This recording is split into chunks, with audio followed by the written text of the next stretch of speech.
Apa bedanya manusia yang the have dengan the rich? Kaum the have adalah kaum berpunya yang cara mendapatkan uangnya bukan dengan bekerja. Seperti anggota parlemen yang mendapatkan uang dari belahan anggaran. Pejabat yang korupsi nyuilin dana proyek. Anak orang kaya karena harta turunan. Intinya adalah harta yang diperoleh bukan karena jerih payah mendapatkannya sendiri. Mereka mendapatkan harta tersebut karena jabatan, karena harta keturunan dari orang tua atau dari kakek, memanfaatkan posisi parlemen atau injek kaki ala preman, atau memanfaatkan jabatan. Itu adalah kaum the have. Kaum the rich adalah mereka yang dengan keringat sendiri tanpa fasilitas, apalagi anggaran daerah, apalagi anggaran pemerintah, mereka dapat hasil usaha dari transaksi bisnis, dari komisi penjualan, dari berinvestasi di tanah, main properti, main saham, dengan modal dikumpulin pelan-pelan dari keringat sendiri, ataupun usaha menghasilkan produk sesuatu,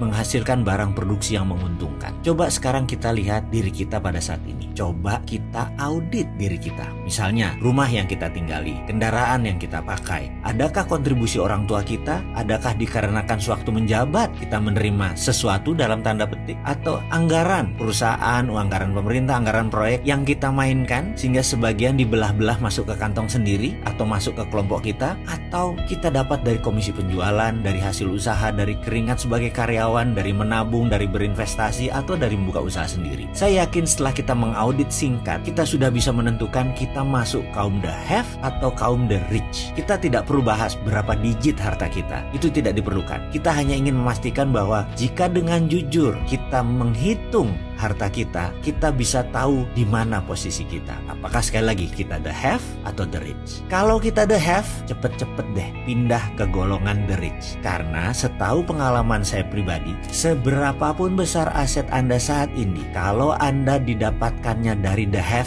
pasti tidak akan sustain, pasti tidak akan everlast, pasti tidak awet, bisa hilang. Yuk jadi kaum the rich yang beramal soleh, rendah hati, dan pembelajar.